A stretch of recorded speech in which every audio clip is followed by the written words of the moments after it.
Salutations, everybody. Welcome to the best damn movie-related show on the planet Earth, the John Campea Show, coming from right here in our quaint little studio. I'm, of course, your host, John Campea. I'm joined in studio today by our technical producer, Jonathan Voico. Good morning, everybody. Writer, director, producer of Agent Cody Banks, Robert Meyer Burnett. Well, hello, that was blast from the past. Hi there. And most importantly, of course, you guys are here. Thank you so much for being here and making our little show part of your day. And here's how our show's going to go. We're going to start off by talking about a few predetermined topics we got lined up for you guys. Then in the second part of our show, that's the most important part. That's when we take your live comments and questions. If you have a thought, theory, opinion, or a question you'd like us to address, as long as we deem it appropriate to be addressed on the show, go ahead and fire it on into our super chats in the live chat. And if it's appropriate, we'll address it in the second part of the show. Can I complain for a second? Can I vent just for a minute? Yes.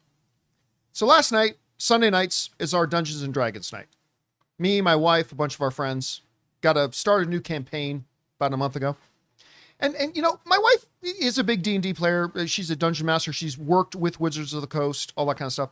And one of the things she would always complain about when she would play with other groups is that it really drove her crazy when like people wouldn't play their characters the way their characters are described. I've heard her complain about that a few times.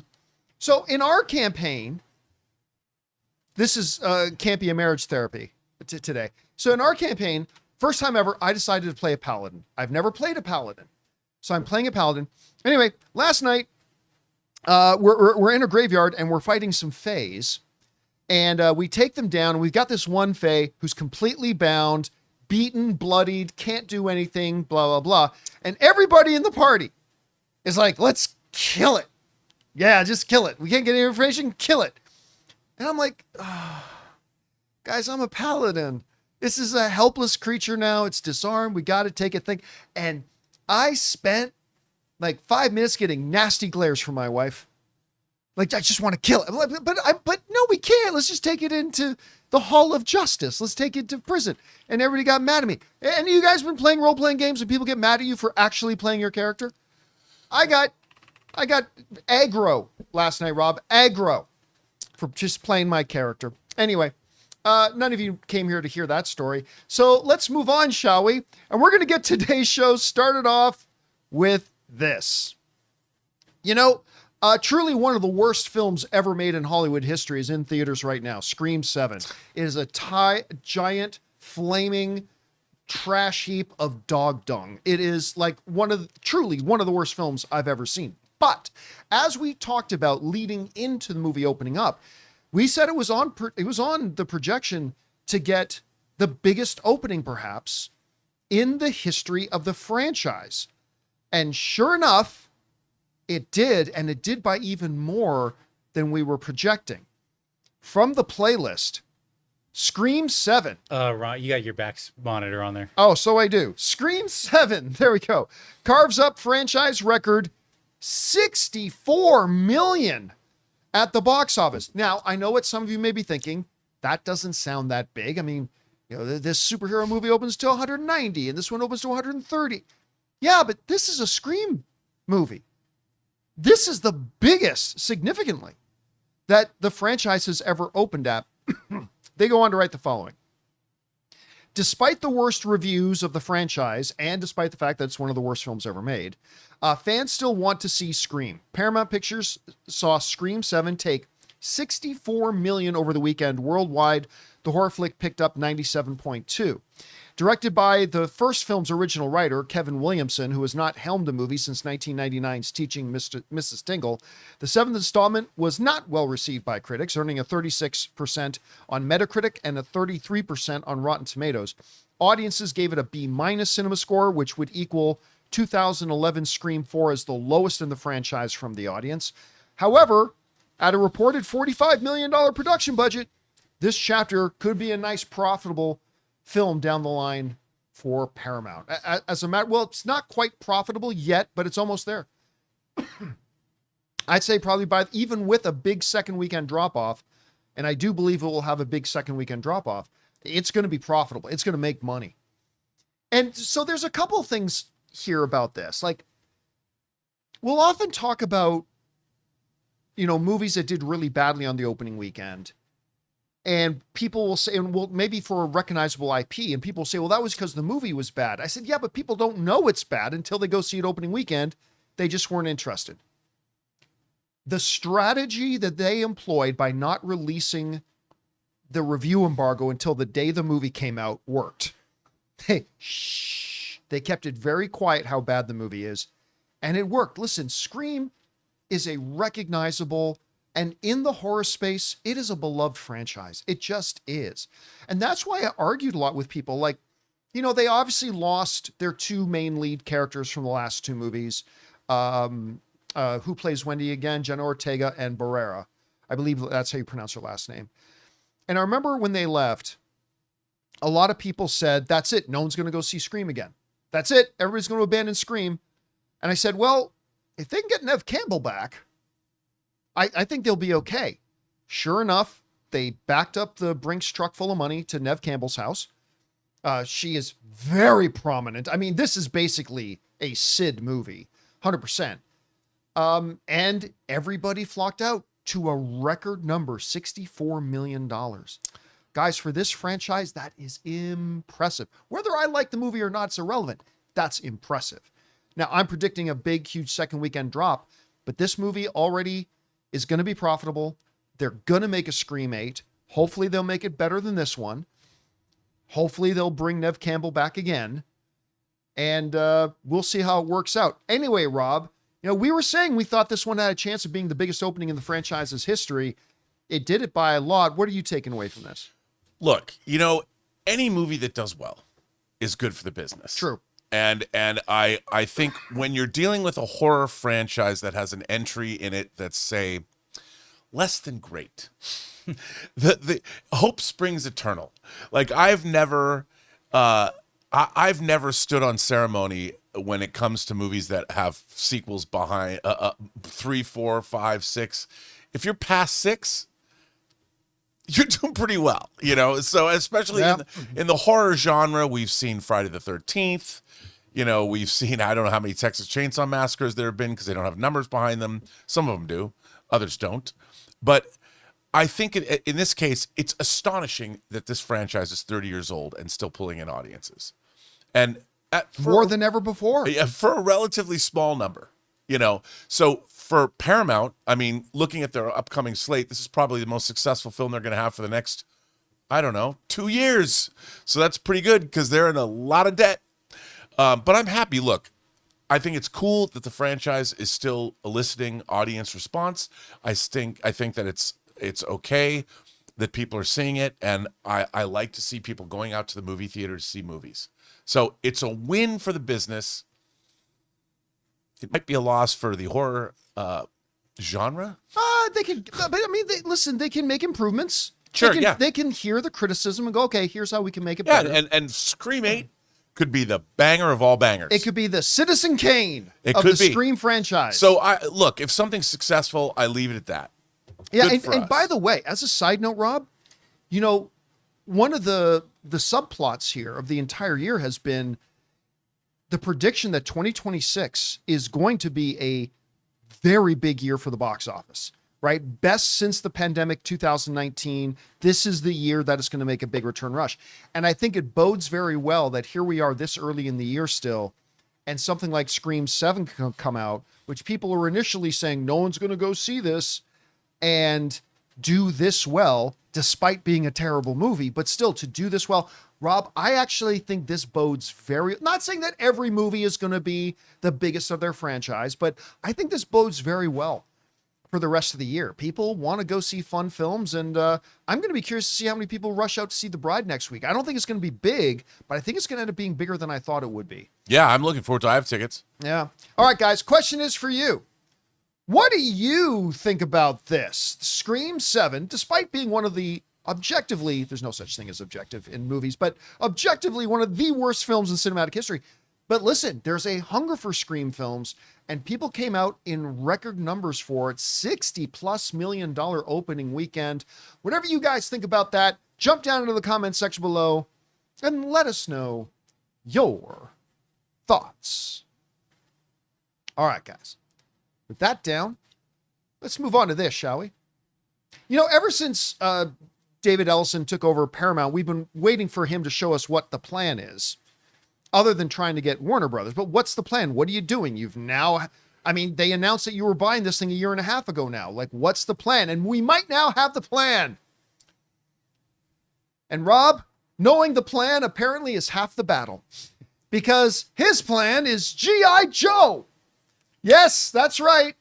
Their big plans for the return to glory is G.I. Joe, and they're going to some peculiar and interesting names to maybe give it to them. This comes to us from IndieWire, who write the following. What does Paramount have brewing? Max Landis, who was Me Too'd, is writing a G.I. Joe treatment, and so is Danny McBride, and they're not the same one. They've got these guys developing two different G.I. Joe movies. Maybe they're just going to see which one they like the most, if either of them get made at all. Put them both out on the same weekend. Yeah, they both come out on the same weekend. You guys pick which one you want to watch. All right, IndieWire writes the following. All eyes are on Paramount Skydance after the seismic news on Thursday that it won out in its bid over Netflix to buy Warner Brothers. So what does the studio have in the works on the film side? Among the IP that Paramount is looking to mine is G.I. Joe, and a curious name is lined up to submit a draft for a new film. Max Landis, who made, by the way, one of my favorite films of the past bunch of years in Chronicle. I love that movie. Anyway, Landis, the son of the Blues Brothers director John Landis, is the writer, speaking of which, is the writer of the found footage movie Chronicle and the Will Smith fantasy movie Bright, which I didn't like so much, but is better known for having been accused of emotional and sexual abuse back in 2019, derailing his career. 8 women accused Landis in a report in the Daily Beast that led to him being dropped by his management company, to being disavowed by one of the film's directors, and to another project falling apart. Sources told IndieWire Landis is writing a treatment for a G.I. Joe film at the studio, which last hit the screen back in 2021 with the truly awful, and it should have been awesome movie Snake Eyes, starring the great Henry Golding. I love that guy. But Landis isn't the only one trying to find a way into the IP. The Righteous Gemstone star Danny McBride is also in talks to write a completely separate treatment based on the G.I. Joe characters. All right. I have multiple feelings about this. On the one hand, do I think there is a hunger right now for a G.I. Joe movie? I don't. I really don't. I think that it's a good nostalgia play, but I really don't think people are clamoring for a G.I. Joe movie. That said, I think there is wisdom in recognizing that this is a very famous legacy IP that they own, and a shot should probably at least be taken to trying to revitalize it. So do I think there's a real hunger for G.I. Joe movie today? No, I really don't. But do I also think that, yeah, you should probably at least take a shot at it to see if you can revitalize it? Yeah, actually I do. I think this is probably the right move to at least say you tried, at least say you took a shot at it. And by the way, maybe getting 2 completely separate writers, each developing their own pitches for it and their own treatments for it, maybe that could yield some good results. I do find Max Landis' name interesting, though. I do find that interesting because, like I said, look, I can't possibly overstate this. I love Chronicle. And by the way, we've had Max Landis in our studio. Yes, I've been on shows with him. He came in, he spent a day in our studio one day. And listen, with regards to all the accusations about him, I can't speak to those. I wasn't there. I can neither tell you should believe them or that you shouldn't at all. All I can tell you is what my personal experience was. That's all I'm referring to. And I gotta say, my personal experience with him was very positive. I'm just telling the truth. He was a very nice guy to us. He spent a lot of time with us, joking around, having some fun, things like that. But I cannot give commentary to any of the other stuff. I do find it interesting, though, that Paramount would roll the dice on working with him. Because let's say, for argument's sake, that he turns in the better pitch. If you're trying to revitalize G.I. Joe, do you really want the baggage to come along that will come along if Max Landis' name is attached to it? I don't know. I don't have the answer to that. I'm posing the question. Danny McBride being attached to it. Listen, I thought Danny McBride's name being attached to a Halloween revival was a very strange choice. And I loved that first one they did. It's my favorite Halloween movie. The first one that Danny McBride did. And so I wouldn't think of him to do a G.I. Joe film, but I wouldn't have thought of him to do a Halloween film either. And I ended up really liking that. So this is interesting. Anyway, Rob, a lot of different angles to look at this. I mean, from just the principle in and of itself, but let's start with simply this. Is it a good idea to try to make G.I. Joe? And do you think there's an audience for it right now? Well, I think look, again, it goes back to if it's good. Like the G.I. Joe movies have been, let's face it, I don't think any of them are high art. I thought the second one was better than the Stephen Sommers did this first one. First one, yes. And I kind of liked those movies. They were diversions. And I did not like Snake Eyes. And I was actually disappointed by Snake Eyes because I thought it could be cool. I more than thought it would be cool. Yeah. I was convinced that movie was going to be great. It should. You had Andrew, what's Andrew's last name from Warrior? And he was in Bullet Train. Coy, not Coy. It's not Andrew Coy. Why am I drawing a blank? I'm going to go with Coy. But anyway, so you had Koji. Yeah. So you had Henry Golding, who I think is awesome. You had Andrew Koji in there, perfect to play Storm Shadow. That movie should have been great, and it was a god awful mess. So, too bad. Both, but I think that both Max Landis, look, again, like you, I have to second what you said. I had a delightful experience with him. He's a big fan of the genre. I love his video he did on that long extended video he did on Superman. And that's one of the iconic YouTube videos. Yeah, absolutely really is. And he was very complimentary of a movie that I had made. And also, I really love his mom, Deborah Nadoolman, who was the costume designer on Raiders of the Lost Ark, in addition to many other things, who I did a wonderful interview with on this channel. She's amazing. So, and I've liked his work. People complain about the movie Bright. I got to admit, I wasn't a big fan of it. So, but I thought it was really interesting. I thought it was a big swing, like bringing I agree with that. A fantasy context, and I thought that the controversy over Max himself affected people's perceptions of that movie, because I was like, there's a lot of cool stuff in here, and obviously he's a huge genre fan, and I'm willing to bet that his take on G.I. Joe will be a worthy one. So I'd be interested to hear what he comes up with. But the same is true of Danny McBride. I'm a big fan. I mean, The Righteous Gemstones so funny. Is so good. And I'll tell you something. I watched This Is the End. I love that movie. That movie is great. It is that movie does not get enough love, and Danny McBride is great in it.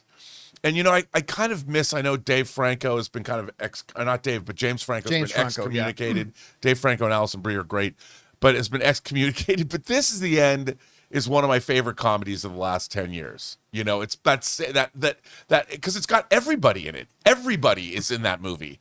And it's like the Avengers of 21st century comedy. So I don't know. I'm hoping that whatever they come up with, I kind of like this idea of a bake-off. They did that with Star Trek Generations, actually. Maurice Hurley had an idea for Star Trek Generations. And but look, as long as it leads to us getting a good G.I. Joe movie, I'm all for it. All right, guys. Question is for you. What do you think about this? Apparently, Paramount is looking at getting a G.I. Joe project going, and they've got Max Landis and Danny McBride each developing concepts for it. Really interesting names that I would not have guessed. Anyway, whatever you guys think about this, jump down to the comment section below and let us know your thoughts. All right, guys. With that down, let's move on to this, shall we? Of course, the talk of the town is Paramount getting ready to acquire Warner Brothers. Important to note for everybody, Paramount does not own Warner Brothers. They won't for another 7 to 14 months. It's going to be a long process. But one of the people we've not heard from yet is Netflix boss Ted Sarandos, who for months thought they had won Warner Brothers. They had made an offer. Warner Brothers accepted it. They were moving through with it. And then Paramount came and upped the bid to a price where Netflix, being a business first business, said, that price is not worth what Warner Brothers is worth. That price isn't worth it, so we're out. And they backed out. We haven't really heard from them since. And Ted Sarandos just recently gave his first kind of comments on it and trying to be diplomatic, professional. He's also letting a little bit of his spite show through, which I kind of dig. This article comes from Variety with Ted Sarandos being asked about, the fact that they were against such an unusual opponent. Ted Sarandos said the following: unusual? Yeah, unusual.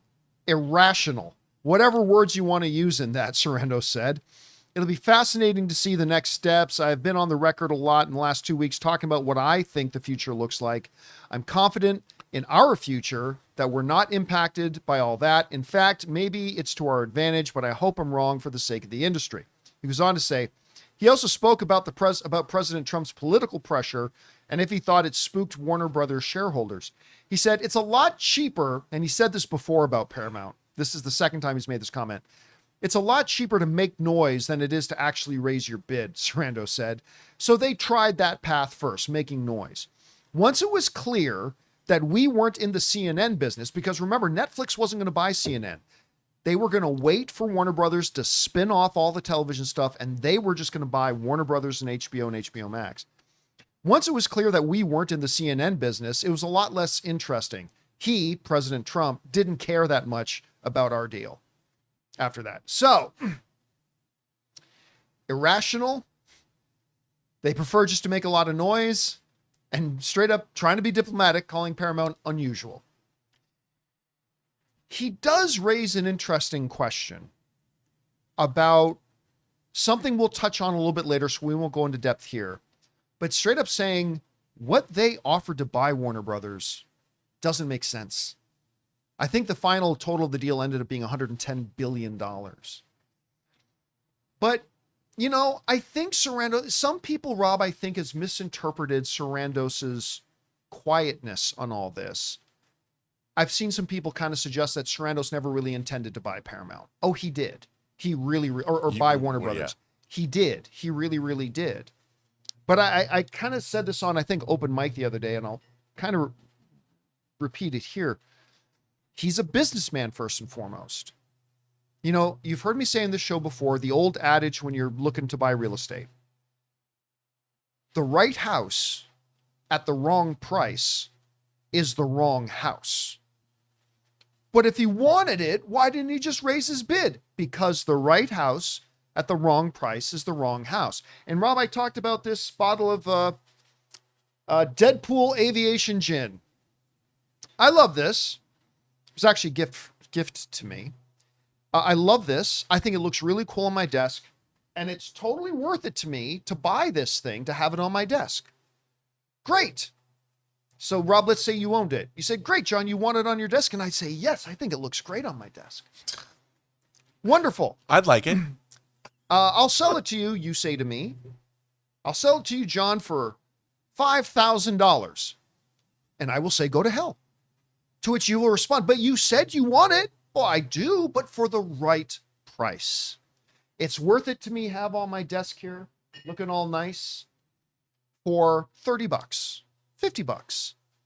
But much more beyond that, it's just not worth it to me to do it. So instead of being upset that I didn't get my Deadpool Aviation Gin bottle collectible, I just move on. And I think that's what Ted Sarandos did here. He said, look, what they offered was irrational. We don't like the way they negotiated, trying to just make a lot of noise publicly instead of just doing business. But they got it, and we didn't. So we weren't willing to pay a price that didn't make sense for us financially. And now we move on. And this is good. We're going to be fine. It's given us some new ideas, but we'll be fine. Anyway, Rob, what do you make of Sarandos's reaction to all this? I think, he has to save face, but he is also watching this because there's a lot more going on than just when the Ellisons are not trying to just entertain. They have another agenda. They have a political agenda, which Netflix doesn't have. and people would say, well, Netflix's programming has certain, ideological. No, I think Netflix wants No, to entertain. Netflix just refuses to exclude people because you're an asshole. That's all. Netflix is an entertainment concern, and if you look at where they began as a male DVD rental company, Yeah. To where they are now, pretty incredible. And they, as a company, their ethos is to be entertainers. That's what they've done. They've also brought more foreign cinema and foreign programming to America than I think anyone in the world ever has, in terms of finding things like Squid Game and going in and partnering up with different concerns around the world. They've brought us Spanish miniseries, French miniseries. They brought Indian shows. They've brought shows from Latin America. They have done an incredible job at advancing the entertainment landscape for the world. Paramount hasn't done that, nor have they expressed an interest in doing so. They haven't done a fraction of what Netflix has done. And so Netflix came out and said, look, we want to let Warner Brothers. That's what we want. We want to add them. They're going to feed us everything they make. They make great stuff. They've had a great year. Let's do that. Well, I don't hear what is the Paramount philosophy? They're gonna get rid of HBO Max, right, and merge it in with Paramount Plus. They're gonna get rid of HBO Max, and they want to make sure that ideologically certain news elements only say certain things, which that's nefarious, and I'm not really interested in that. And so I think that there's two different agendas happening here, and Ted Sarandos is hanging back and saying, we'll see what happens. Yeah, and we'll see what happens is kind of the centerpiece of a topic we're going to talk about a little bit later on. Ooh, so foreshadowing. Guys, question is for you. What do you think about this? Ted Sarandos is, for the first time, coming out and talk about it, calling out Paramount for it's easier to make noise than to actually do business. And the second thing is saying they're irrational. It makes no sense. But anyway, whatever you guys think about it, jump down to the comment section below and let us know your thoughts. All right, guys, we still have a lot of other stuff to cover here today, but before we go any further, we're going to take a quick second here, pause to pay some of our bills, and thank one of the sponsors of today's episode. They've been sponsors of ours for a long time, the good folks at Harry's. No focus.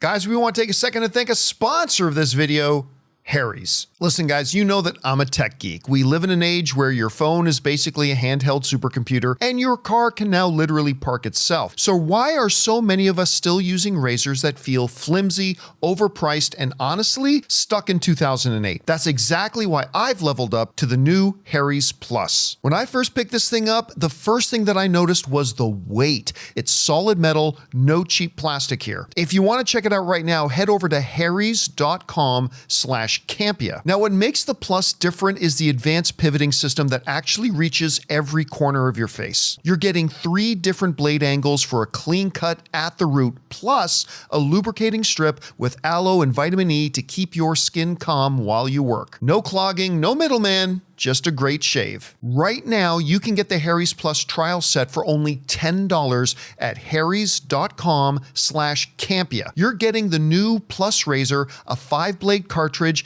their foam shave gel, and a travel cover. It's a risk-free trial, so if you don't love it, they'll make it right. Go to harrys.com/Campea, and when they ask where you heard about them, please tell them we sent you. It really helps support the show. And thank you to our friends at Harry's for sponsoring today's episode of the John Campea Show. All right, guys, that down. Let's move on to this, shall we? You know what I didn't wake up saying to myself today? I don't. We need a Matrix 5. It's funny, I not just today, I don't think I've ever said that, especially after watching the utter disaster that was Matrix 4. Disagree. But you liked Matrix 4? I loved it. That's breaking No. news. I loved it. What? I loved Matrix Resurrections. Wow. You are yanking my chain. I'm not, but that's a long conversation. You're the first person I ever met that said they liked it. I'm not saying you're the only person out there that does. I'm just saying you're the first one I've talked to. Is that interesting? Well, then this will be good news for you. Yeah. Oh, I know.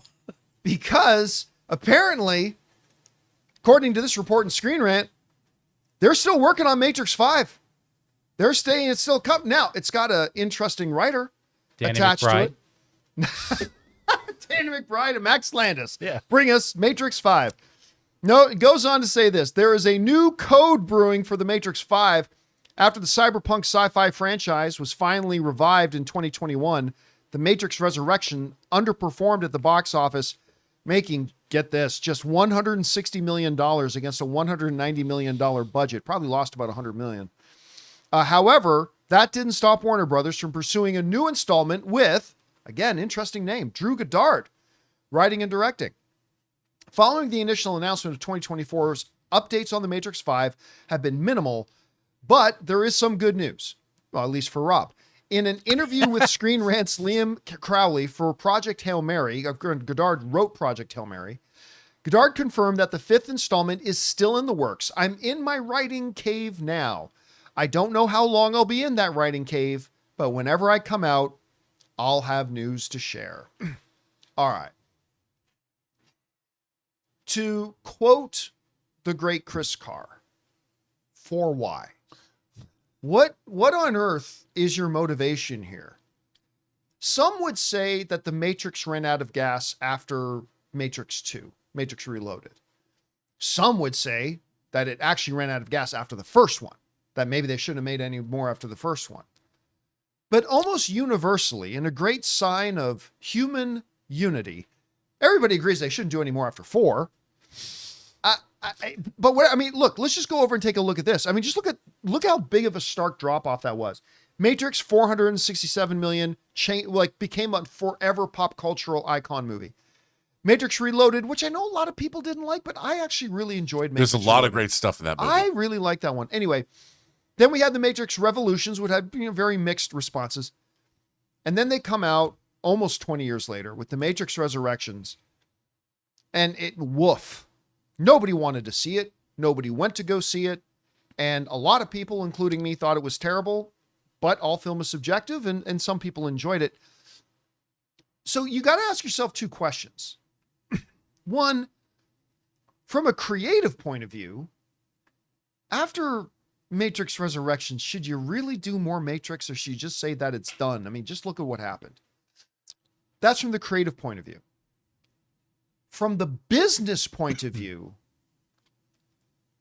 Rob, I think it'd be very difficult to walk into a boardroom and make a business case that it could do really well for us, another Matrix movie, after what happened in 2021. I mean, we haven't had people run out to the Matrix in 23 years, because they certainly didn't go in 2021 for the Matrix Resurrections. And generally speaking, it didn't get very favorably reviewed. So from a creative point of view, that's subjective. We could have a discussion about that. I just find it a very, very difficult concept to make a business case. And lest you be tempted to go, yeah, but you put Keanu Reeves in it. Everybody loves good Canadian kid Keanu Reeves. Well, listen, he was just in Good Fortune, and he's been in a lot of stuff that people will go to see, and he was in the last Matrix movie and nobody went to go see it. By the way, I love Keanu Reeves. That is no shade on Keanu Reeves. We're talking about the property here. So I just don't see an argument to be made to make this make sense. Now, you are a fan of the Matrix Resurrections. Okay, so let me pose the same 2 questions to you. Can you make a case creatively to do one after Matrix Resurrections? And then maybe the more difficult one, can you make a case business-wise to actually invest in making another Matrix movie? What do you think? Well, first of all, let me address the creative aspects of it. I think that our world has become much more relevant today to the concepts presented in the Matrix than ever before. Simulation theory, AI, superintelligence, or general intelligence, where the world is going philosophically, emotionally, technologically, scientifically, politically.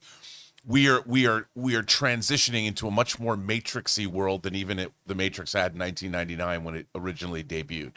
So I think, and Drew Goddard is a great screenwriter, and that's the one element that makes it interesting. I think that, so from a creative standpoint, anybody can create something that's a great idea that can work with, especially in the framework of this science fiction universe. So I think from that perspective, the studio is hedging its bets and saying, yeah, maybe if a guy like Drew Goddard is going to do this, maybe he'll come up with something and it could be great. So why not? What do we got to lose except whatever we have to pay him? $200 million. Yes. What No. do you got to lose? Money. Money's But what you got to I lose. would say then this: will people go see it? Well, if the script is great, if you build it, people will come, because regardless of whether Matrix Resurrections was something people didn't like, people still love the Matrix. People will always love the Matrix the same way they always love the Terminator franchise. That's why they keep effing making those, and they shouldn't. But because Terminator, the two movies. But eventually they learned their lesson and seem to have stopped making them. Oh no, because James Cameron's going to do one. So he says. Yeah, don't I think mean, it's but gonna I'm happen. just saying, I think that the Matrix universe is ripe, especially as we become a more science fiction civilization as we move along. It's a ripe place to explore if you have a great story. So I would say, and if you keep the budget down, are you going to spend $200 million on a Matrix movie? No, but maybe you'll spend $90 million.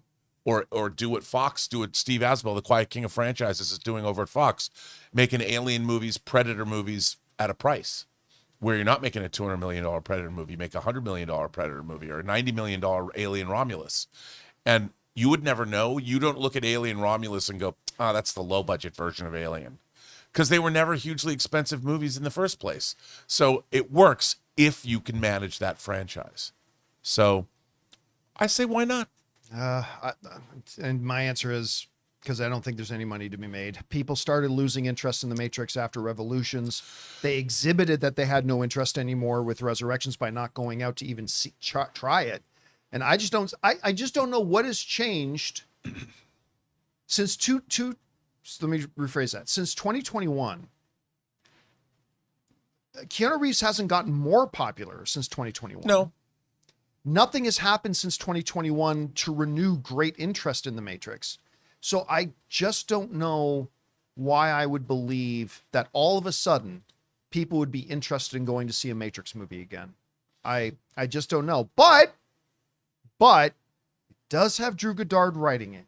And as long as that's there, it'll at least be something to keep our eyes on. A great story is a great story. Yep. And But if they have people a great don't always go to see them. That's true, but if you could convince them, that's what you got to marketing. Yeah. All right, guys. Question is for you. What do you think about this? Apparently, they are still looking to do another Matrix movie, despite the fact that nobody seemed to want to have seen them in the last 20-something years. But you've got a great and hot, right now, screenwriter writing it up. Maybe they could come up with something that could pique everybody's interest again. Maybe. I have my doubts, but I'm going to hope for the best. Whatever you guys think, jump down to the comments section below and let us know your thoughts. All right, guys, listen. We still have a number of other things that we got to talk about here, including David Ellison publicly kind of kissing up to James Gunn already. We'll talk about that. And Michael B. Jordan stunned the world by winning Best Actor at the Actor Awards. We're going to talk about that. And David Zaslav, in a company discussion with Warner Brothers employees, kind of implied that maybe there's a chance that the Paramount deal may not go through. We're going to talk about that in a bit, but there are actually still a whole bunch of other things going on in the world of movies and television that we simply don't have time to talk about in depth, but we want to make sure you guys are caught up to speed. So that's why we have present to you this little segment we refer to as In Other News. First up, Paramount has finally dropped the trailer for Scary Movie 6, and the big news here is the return of the Wayans brothers. Marlon, Sean, Keenan Ivory Wayans are back, writing and producing for the first time in nearly 2 decades. The trailer confirms that franchise icons Anna Faris and Regina Hall are returning as Cindy and Brenda to spoof recent hits like The Substance, Wednesday, and Ryan Coogler's Sinners. The film evidently is leaning heavily into the everything is on the table R-rated humor that made the original so popular, and it's set to hit theaters on June 12th, 2026. And look, I'm not really a fan of the Scary Movie franchise, to be honest, but holy crap, I loved this trailer. Absolutely hilarious, and I cannot wait to see it. Next up, speaking of sinners, Ryan Coogler just made history at the 2026 Actor Awards. His vampire period drama horror took home the top prize for Best Cast Ensemble, making Ryan Coogler the very first director in history to direct 2 different ensemble-winning films. Of course, his first win in that category came in 2018 for Black Panther. Sinners is currently a frontrunner heading into the Oscars with a record-breaking 16 nominations, more than any other film in history, and the momentum for this movie is absolutely through the roof now. It is a huge win for Warner Brothers and a testament to the incredible cast that Coogler assembled for this project. And as a side note, as many of you know, Sinners was my favorite film of 2025 and would certainly get my Best Picture vote.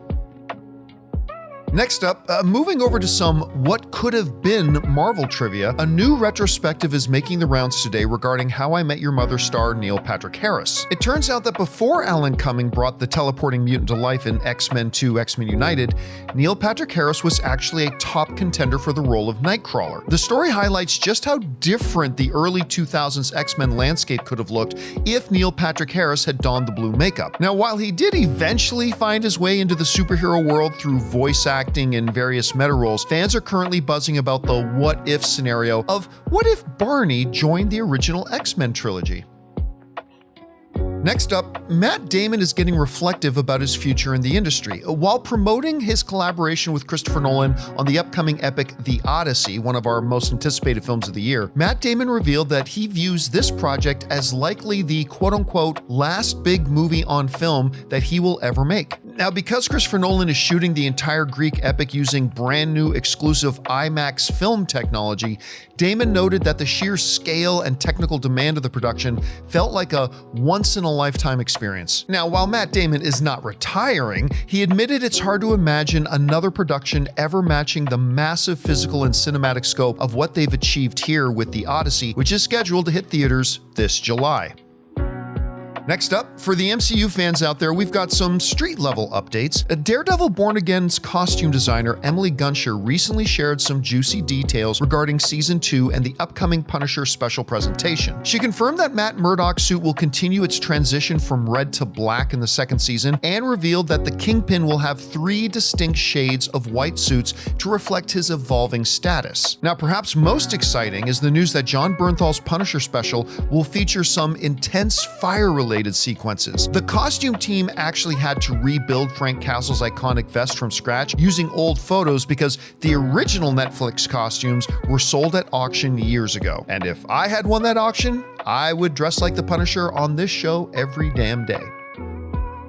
Next up, in a bit of celebrity news, the internet is melting down over claims made by celebrity stylist Law Roach. At the recent Actor Awards, Roach, who has worked with Zendaya for years, claimed on the red carpet that Hollywood's favorite couple, Zendaya and Tom Holland, have already privately gotten married. Now, while the pair is notoriously protective of their privacy, Roach told reporters, "The wedding has already happened. You missed it." It should be noted that reps have not officially confirmed the news yet, but between this and the massive engagement ring Zendaya has been spotted ever since the Golden Globes, it's looking more and more like Mr. and Mrs. Spider-Man are officially a reality. Congrats to them if it's true. I admit that when they first started dating and for a long time, I thought their relationship was just a publicity stunt to promote Spider-Man. Guess I was wrong, huh? And finally, some bittersweet news for the theatrical experience. AMC Theaters has confirmed that they will be closing more underperforming locations throughout 2026. During a recent earnings call, CFO Sean Goodman explained that while they are opening some new high-tech cinemas that are significantly more profitable, they are continuing to trim the fat by shutting down older locations where leases are up or attendance has dwindled. So far, AMC has closed over 200 locations since 2020, and while the company remains the largest theater chain in the world, this latest reshaping of their footprint is a stark reminder of how much the movie-going landscape is still shifting in the era of the post-pandemic world. Still, this is business. You shut down what isn't working to make room for what is. Circle of life. And that'll do it for In Other News. And that wraps up In Other News. By the way, guys, it's still a relatively new segment for us. If you guys enjoy it, do let us know. Or if you think it's a waste of time, let us know that too. All right, guys. With that all down, let's move on to this, shall we?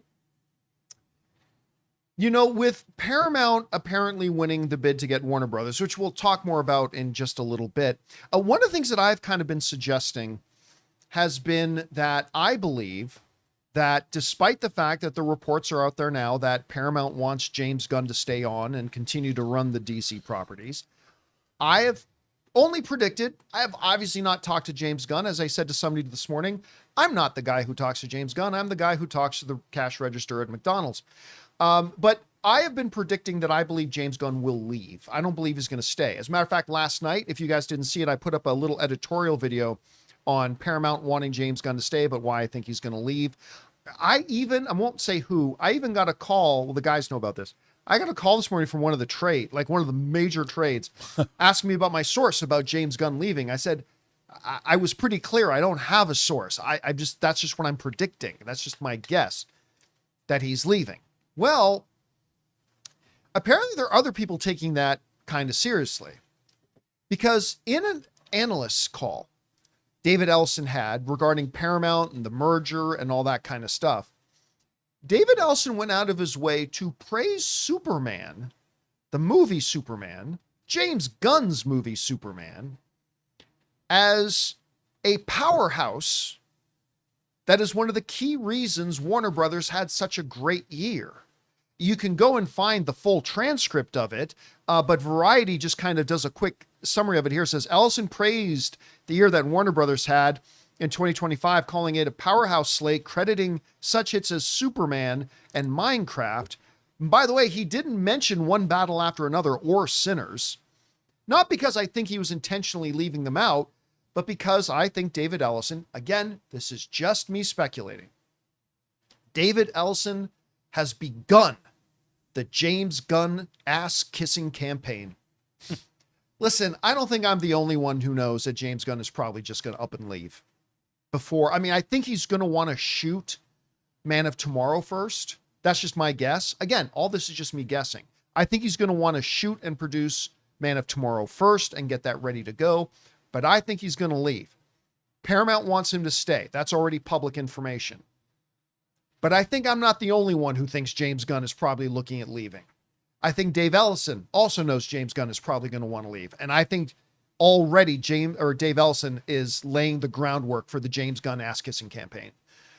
Saying, oh, Superman is so great, oh, blah, blah, blah, and all that kind of stuff. And I think you're going to start hearing a lot of that. I think over the next few weeks, you're going to start hearing Paramount and David Ellison talking a lot publicly, like slipping it in where they can about how excited they are about the future of DC, about what a magnificent job they've done laying the groundwork of DC.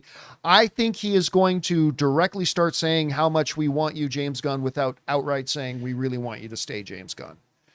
And I think this is kind of the first inkling of that. Anyway, Rob, you saw the comments that he made, pointing out and centering out Superman of all movies to do it. Anyway, what's your takeaway from this? Well, look, I mean, if you're acquiring a company whose job it is to make entertainment and you have world-class entertainers that are working at this company, I think you'd want your shareholders to know that those people will stick around.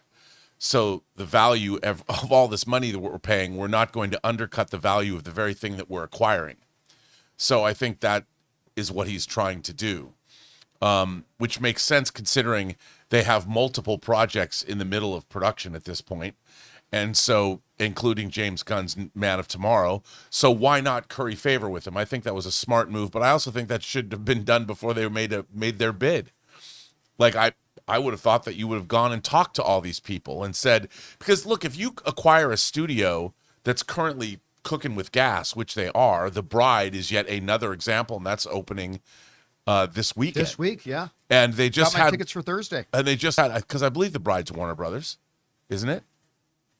I can't remember. It might not. Maybe it's not. But Wuthering Heights certainly was. Yeah. Yes. And I think that again, I want to hear more from. Yeah, Warner. Yeah, it's Warner. So you've got Wuthering Heights, that was a #1 movie. The Bride's going to be a #1 movie. Warner Brothers just keeps knocking out talent-driven, auteur-driven films that are opening at #1. They are doing great stuff, and I would think that Paramount isn't doing that. And I mean, James Gunn has a plan, whether you believe in it or not. he's got a plan that he's mapped out. They've got Lanterns coming, Clayface coming, Supergirl is coming, Man of Tomorrow. Man of Tomorrow's coming, and whatever else they're going to develop. So there's a lot going on here. So it makes sense that David Ellison is making the smart move and saying, yeah, we want to keep these guys. We want to keep, unless they want to just break up Warner Brothers, which would be pretty ridiculous.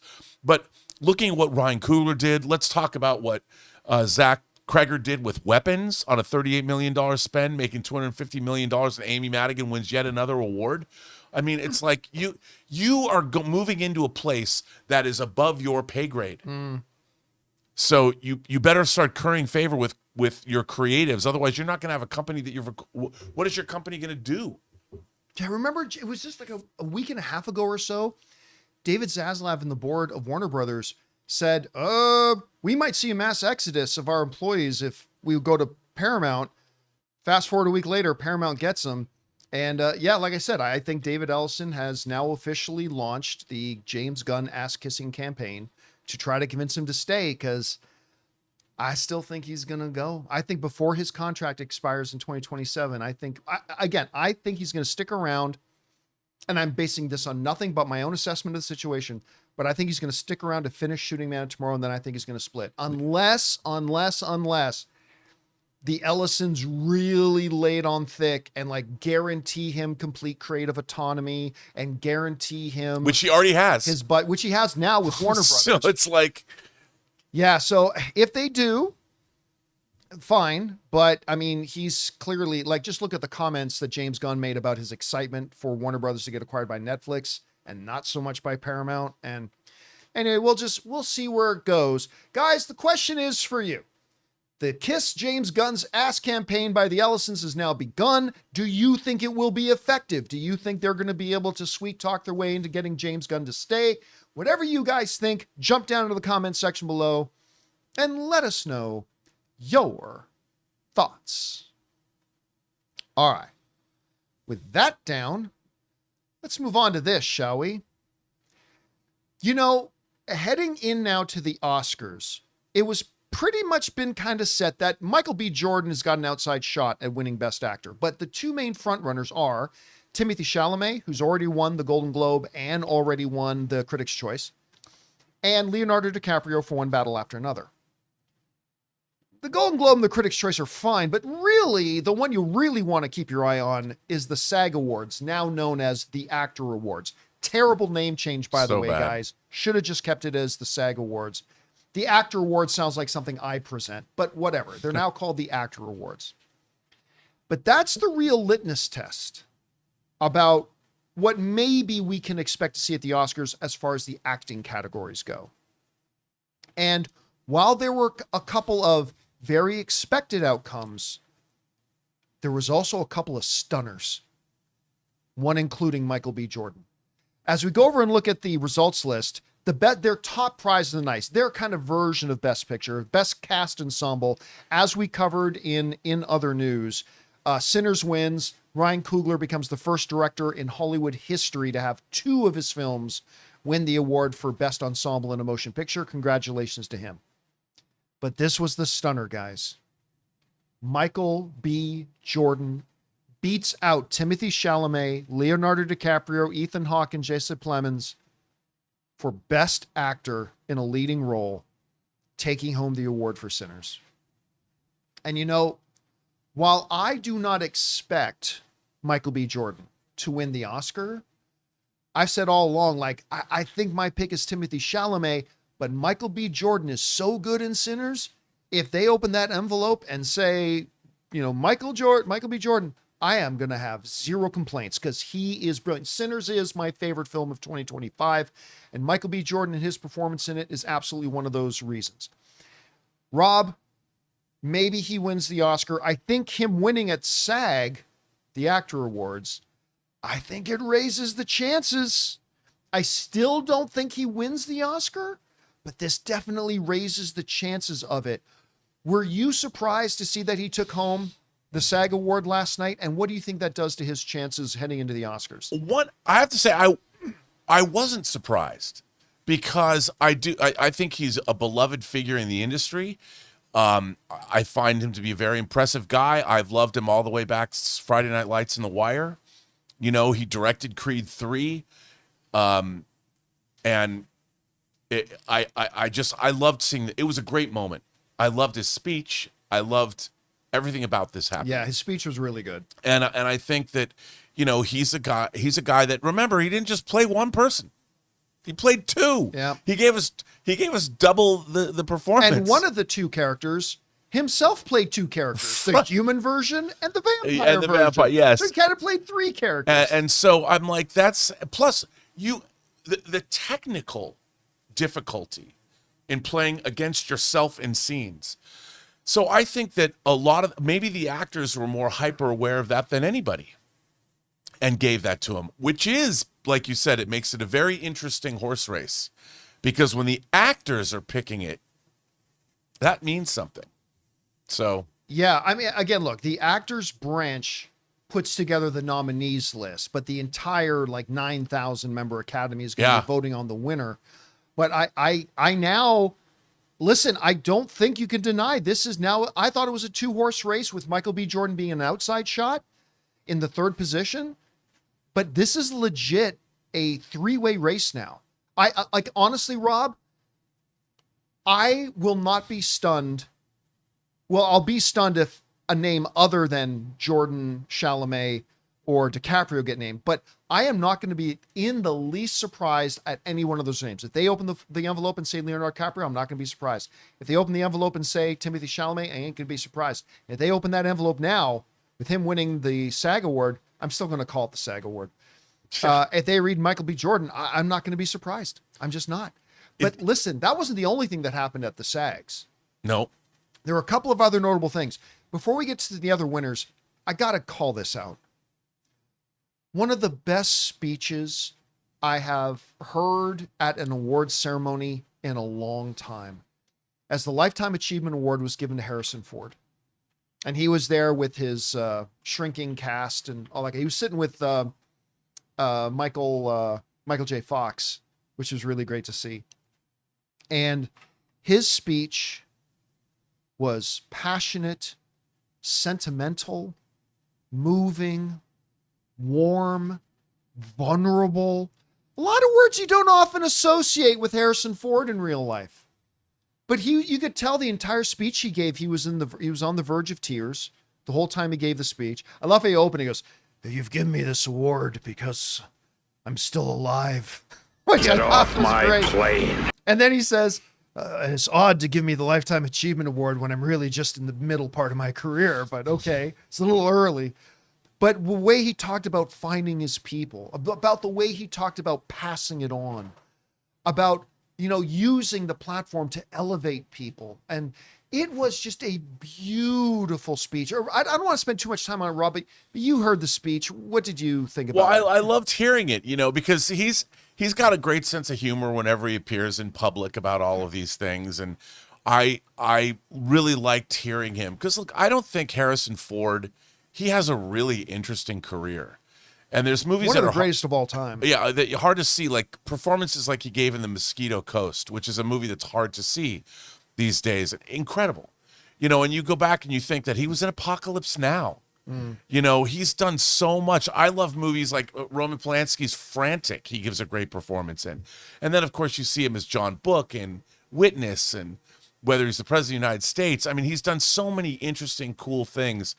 And he has been a workaday journeyman actor, turning in great performance after great performance for 50 years. I mean, Bob Falfa in American Graffiti in 1973. Amazing. All right, let's just take a quick minute here and go over some of the winners, because Michael B. Jordan, of course, was the shock. That was the big. There were some other surprises too, but that was the big shock. As we go down the list, the automatic lock. If you put your money on anybody else, you're a moron. Going into the Oscars, Jessie Buckley kind of completes the sweep, the pre-Oscar sweep for Hamnet. She's going to win, which is great because that movie deserves more recognition and more people need to see it. It's phenomenal. So no surprise there.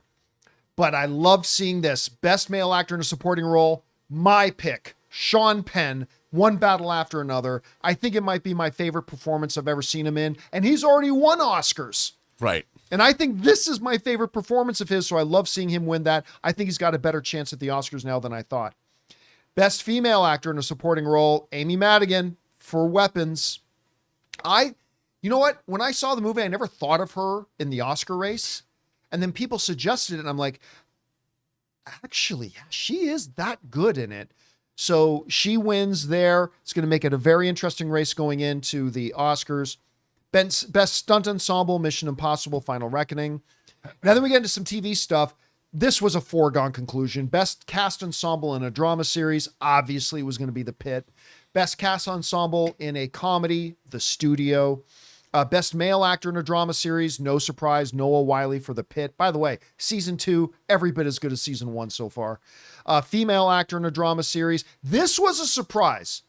This was probably people picking 4th or 5th, but Kerry Russell for The Diplomat. By the way, my wife and I are obsessed with this show. She is great in this show. She's so good. This show is great, too. Oh, I love it. If you guys haven't watched The Diplomat, you should. It's a terrific show, and you'll burn through it. You'll absolutely burn through it.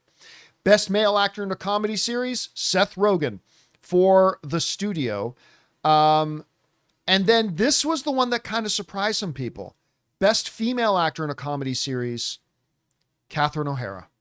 The late, great Catherine O'Hara for The Studio. Now. As soon as she won, I already started hearing the chatter. They only gave it to her because she died. Which is the same kind of chatter that happened after Heath Ledger died after the Joker. It's like, no, he was really that good in it. But I do just want to remind everybody that the nomination voting for the SAGs was finished long before she died. She was nominated for this before she died. Oh, and by the way, the final voting was the final voting period was halfway done. Half the voters had already voted by the time Catherine O'Hara passed away. Could some of the people who hadn't yet voted when she passed away have been moved by sentiment? That's possible, sure. But again, understanding that a lot of the people had already cast their votes, I don't think there's any reason to doubt the validity and the authenticity of Catherine O'Hara winning this. And seeing Seth Rogen telling the stories, I mean, he had no reason to be there. I really wish Eugene Levy had been there, because he was basically, they were on-screen spouses, basically. It would have been really great to hear from Eugene Levy, but he may not have been able to do it. He may have felt like he couldn't have done it or something. Well, and he had no reason to be there. I mean, he didn't have a show, he didn't have a whatever, so that's all understandable. So, but it was beautiful seeing good Canadian girl Catherine O'Hara be honored in that way. Anyway, guys, question is for you: what do you think about this? Michael B. Jordan shocked the world. I mean, he's not like the way outside, but I mean, a lot of people thought it was either going to be Leonardo DiCaprio or Timothée Chalamet. Michael B. Jordan wins the SAG award for Best Actor in Lead. Does that mix things up a little bit as we head into the Oscars? Whatever you guys think, jump down into the comments section below and let us know your thoughts. All right. With that down, guys, let's move on to this. Speaking of the Paramount deal to buy Warner Brothers, of course, it came to a dramatic conclusion as Paramount finally got off their asses and actually made a bigger offer, to which Netflix immediately said, that's irrational. That makes no sense. That's too much. We're not going to buy Warner Brothers for that much. And they backed out. Now, as soon as they did, there have been a lot of think pieces and articles online about people some of the major outlets too, asking, how exactly is Paramount going to finance this? $110 billion. Want to remind everybody, this is about 30 to 40 billion more than what Disney bought Fox for. 110 billion for this. And so there are a lot of questions. Questions like, some states are already saying they may investigate this and they may kind of block it. International markets may block it. I mean, this is all true of any kind of big merger that happens. So those things could happen. They may not. Maybe Paramount, who one of the main reasons Warner Brothers kept pushing back on their offers, because we don't think you've got your financing in line. That's still a big question.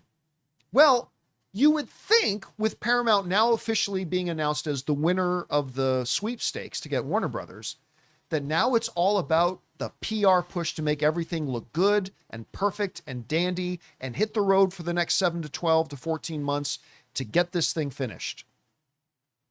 Or maybe not. This comes to us in a report. Warner Brothers CEO David Zaslav just did a town hall meeting with all the Warner Brothers employees. And he kind of floated, quote, "It may not close. This deal may not close. And if it doesn't close, Paramount has to give us $7 billion and we get back to work." We go down to the actual quote here. Said this: "Most intriguingly, Zaslav emphasized that the Paramount WBD deal still requires significant regulatory approval. And as we kind of mentioned before, a lot of people are still questioning how they're going to get these finances all lined up. And the next 6 to 18 months to close, if it closes at all." This is Zaslav's direct quote to Warner Brothers employees. "The deal may not close. And if it doesn't close, we get $7 billion and we get back to work. We get $7 billion and we get back to work." Now look, for the record, I think the process is now done. I think Paramount will end up coming through with this. Although I also, our buddy of ours was sending me a lot of financial articles this morning about some of the financial people going, "We don't see how Paramount is going to get this money together." But whatever. May actually happen. I do, though, think it is very interesting that on the eve of this massive Hollywood deal, you have one of the two parties in the deal going, "Yeah, it may not happen. Might not." And he doesn't sound all that worried about it. It's like, "Oh yeah, the deal may not close. If it doesn't, we get $7 billion and we just go back to work." Like, there's no sense of urgency. There's no sense here of him going, like, really selling this. You'd think after making this agreement, as one half of the agreement, you'd be out there going, like, waving the banner and really championing this whole thing. But his message to his own employees is, "It may not close. And if it doesn't," like, not, "Hey, this may not close, so we got to make sure we tighten up. We bolt down every screw, we dot every I, we cross every T." No, he doesn't say that. He says, "Yeah, this thing may not close, and well, if it doesn't, we get $7 billion and we just go back to business." Which has some people in certain circles going, is that their actual plan all along? Like, if Netflix didn't match? Or get the $7 billion for free from Paramount and then go back to old Ted Sarandos and Netflix and complete the deal they had before? By the way, I'm not saying that's the case. I'm simply sitting here throwing that out as some of the whispers that are going around. Anyway, Rob, I think at the end of the day, You get nothing for nothing. ain't nothing for nothing. I think at the end of the day, this will close. I think it will. Although, like I said, like a lot of other people, I still have some big question marks about how the financing of this is all going to work out. But I think at the end of the day, it'll close. I do find it very curious, though, that the CEO of Warner Brothers, one half of this deal, so flippantly just throwing around to his own employees, maybe it doesn't close and we get $7 billion and we move on.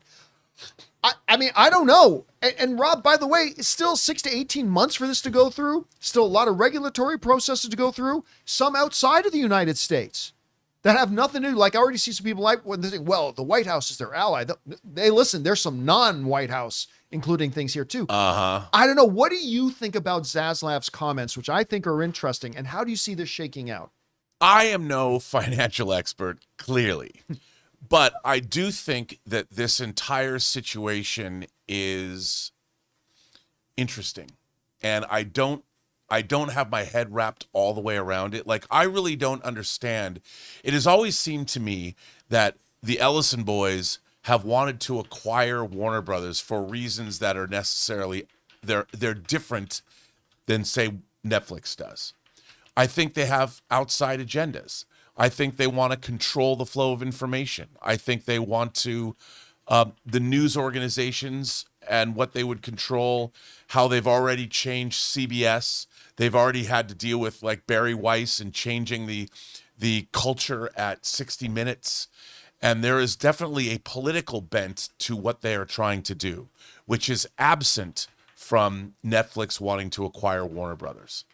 And that, to me, is troublesome.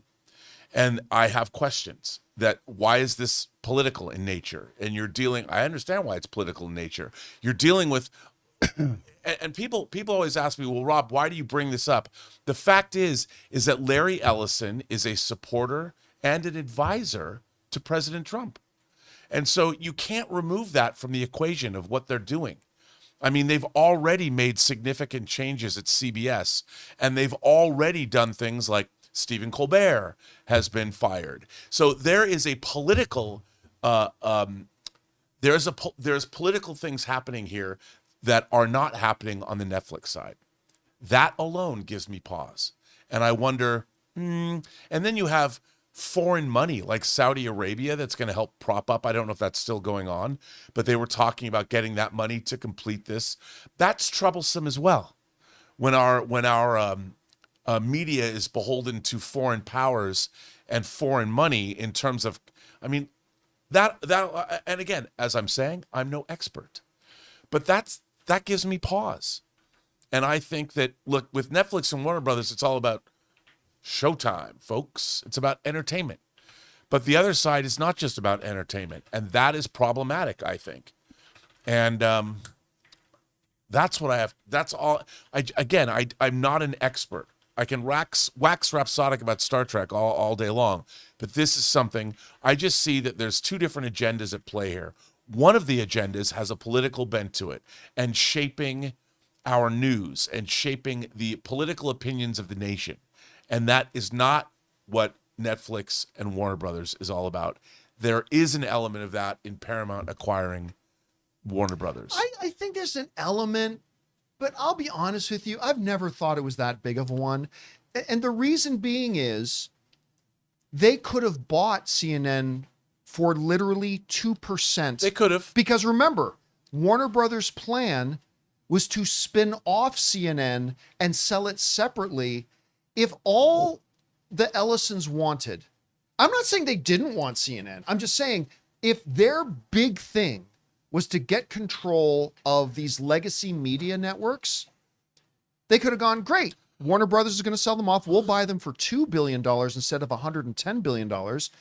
And we call it a day. So considering it only represents 1 to 2% of what they actually spent, I don't know that it was that big of a factor in it. I don't either. I'm just saying that there's elements of that we've already seen manifest in what they're doing already. Sure, but that's separate from this. Sure, I mean, I don't like what they're doing at CBS either. I mean, but it's interesting. I just don't know. I don't know. I haven't heard a lot of what they plan to do with Warner Brothers. Right, but aside from how you feel about it, the question at hand is what we think of Zaslav's comments and how do we think, if at all, does that change the way we see the ability for Paramount to actually close this deal? Well, I think Zaslav is telling us that it's not a done deal.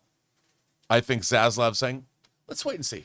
You think that's what he's kind of hinting? Let's see what happens. He's tipping the hand a little bit? I don't think he's tipping the hand. I think he's just being low key. What is going to happen is que sera, sera, and he's gonna, but he's gonna sit back. He's no dummy. And I think that he's looking, his position is one of strength, I would say. And he sits back and watches, he's going to watch what happens. Yeah. Zaslav and the WB board are in a position that they are in the ultimate position of strength because they don't have to sell. Yeah. They're selling because it's appealing, but they don't have to. And that's a strong position to be in. Yeah, there's a lot of time between now and ratification of this. Oh, yeah. Tons. And a lot can happen. By the way, I was going to say, like, ratification, not just because of the procedural things, but by the way, Warner Brothers shareholders have not yet voted on this. Well, and I wonder if they'll probably go along with what Warner Brothers board says, but Warner Brothers shareholders could absolutely go, no, we don't want this deal. And if they do, that kills it. The money's great, but if we start seeing a bleeding off of talent at Warner Brothers, then the shareholders might think, well, we're holding a dead cat here then, if that happens. So, So, I mean, we'll have to see how this all kind of works out. Again, I think this will all close and everything. I just thought Zaslav's comments were very interesting given that they just announced the deal and he was talking to his own employees. So I don't know. It's interesting. Guys, question is for you. What do you think about this? David Zaslav is saying very casually to his own staff, the deal may not close. And if it doesn't, we get $7 billion and we get right back to work. Like, shouldn't you be selling this? Anyway, whatever you guys think about this, jump down into the comments section below and let us know your thoughts. All right, guys. With that all down, it's time for us to go on to the most important part of our show, which is, of course, taking your live comments and questions. I've seen some people asking, yes, we did turn off the super chats quite some time ago because they had already filled up. But we're going to get over and start answering those questions that you guys have sent in. But before we do, we have to do two things. One, bid good afternoon to writer, director, producer Robert Meyer Burnett. Robert, great job as always, my friend. We'll talk to you tomorrow. All right. Beware the Ides of March. Oh, true. And of course, we are also going to take another moment here to thank another sponsor of today's episode of the John Campea Show, our friends at Mando. Hey, focus that time.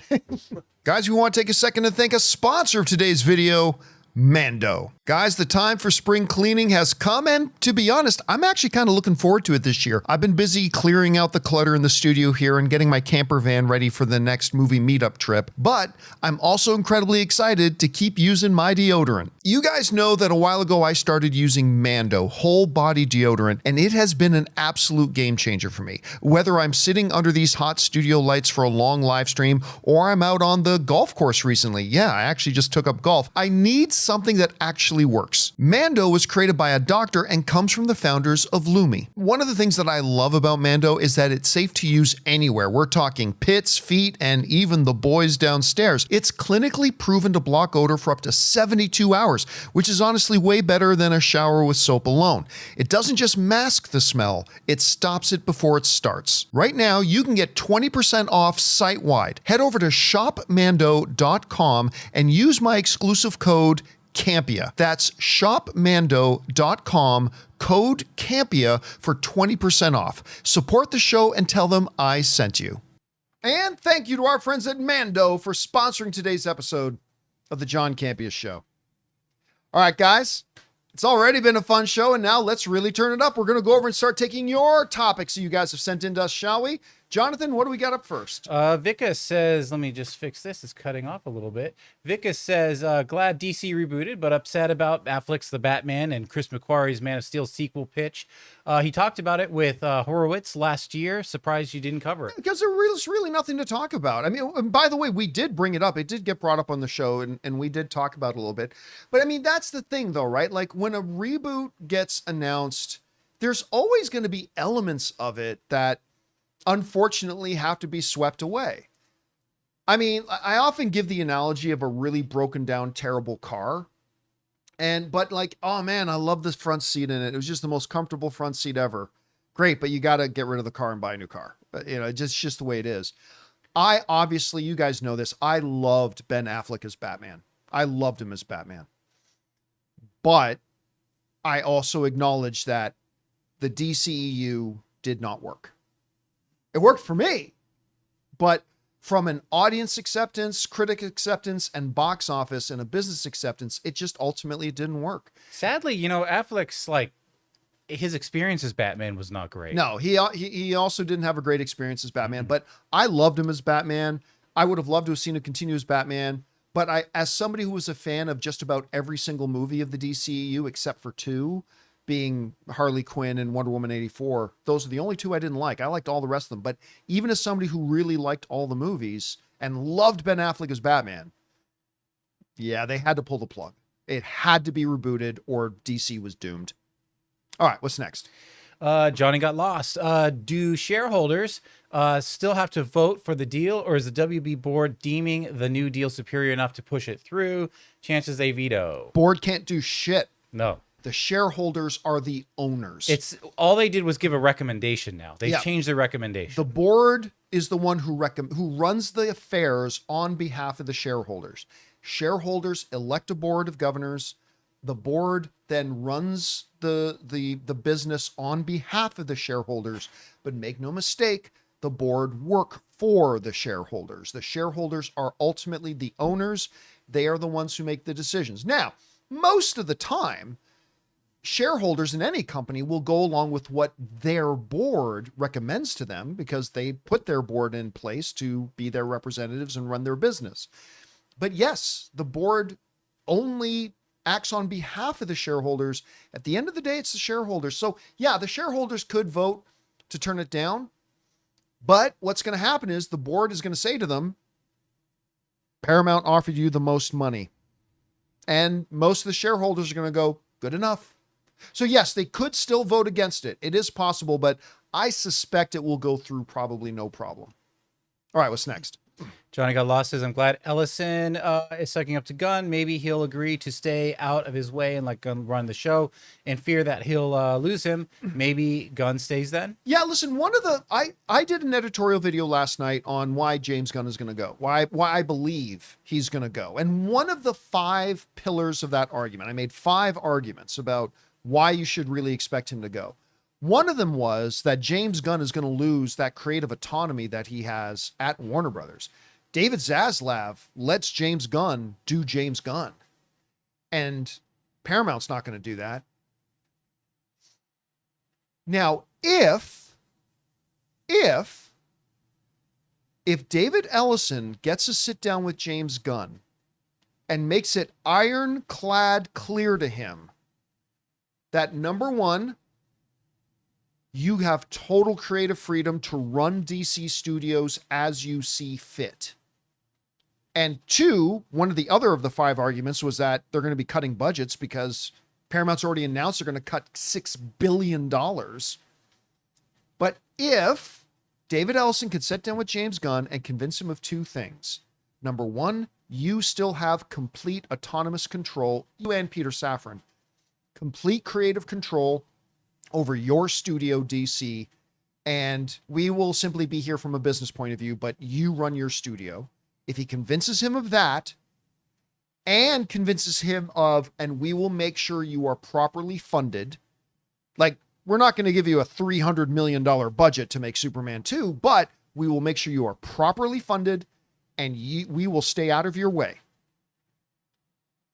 I don't see that happening. But if David Ellison manages to do that, then yes, I will change my mind and think there is a chance James Gunn could then decide to stay. If he can convince him of those 2 things, and I don't think he will, but if he does, yes, it's possible James Gunn could stay. And I certainly hope he does, because I really like what he's doing with the DCU. All right, what's next? Mike Vetter, instead of dissolving HBO Max, maybe it'll be integrated into Paramount Plus, similar to what Disney Plus did with Hulu. Oh, no, like we said, that's always... It's not being, it is being absorbed into Paramount Plus.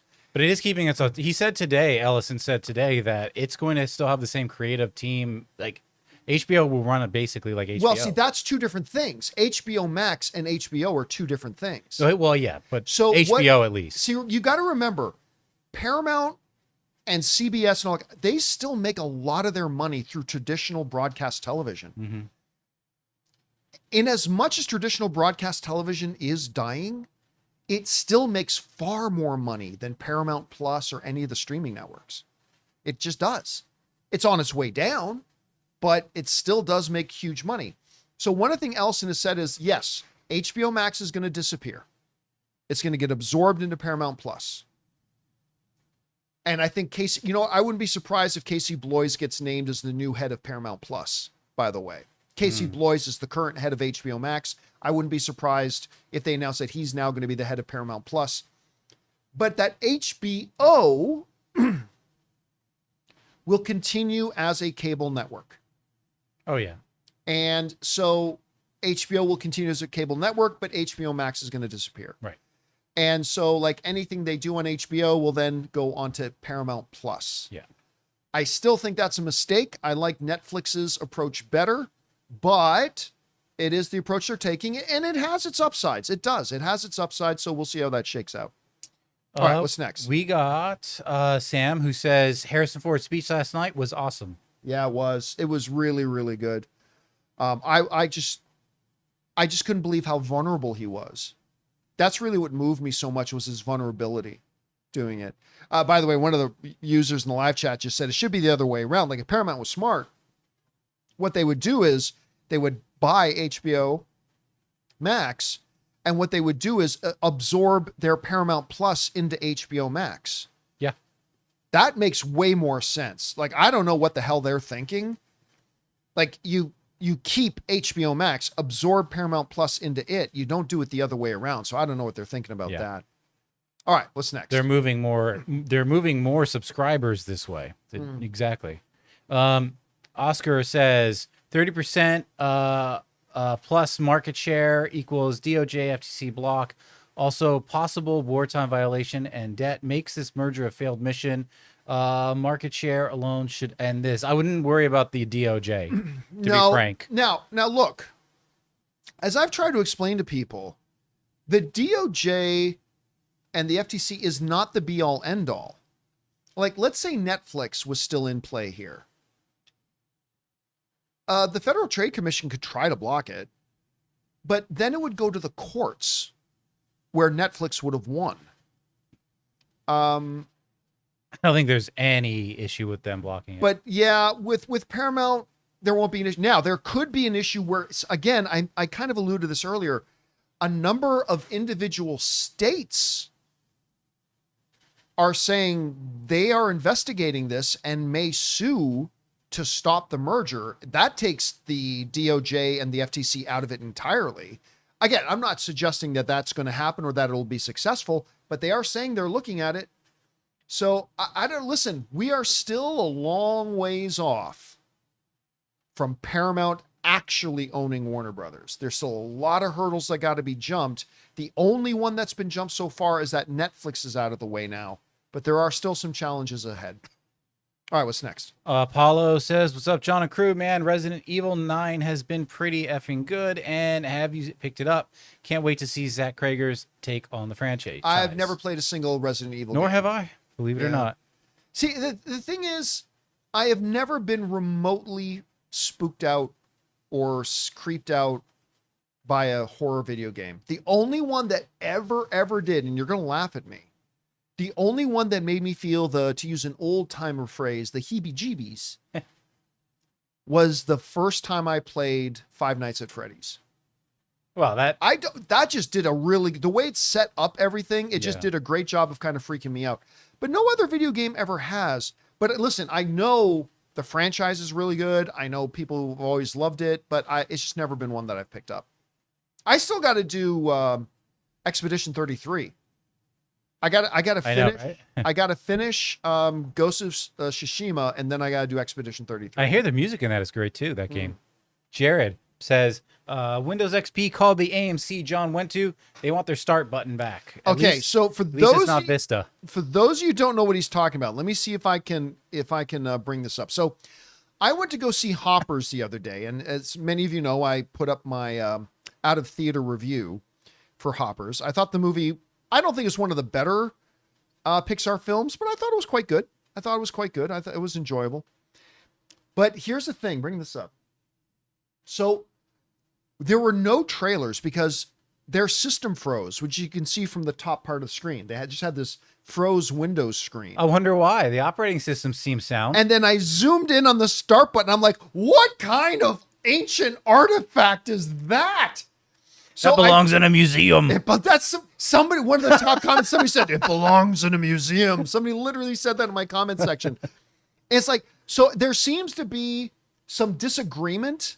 It was pretty evenly split. A lot of people thought it was Windows 95, and a bunch of people seem to think it's Windows XP. I think it's Windows 90, or I think it's Windows 98. They're literally using Windows Music Player.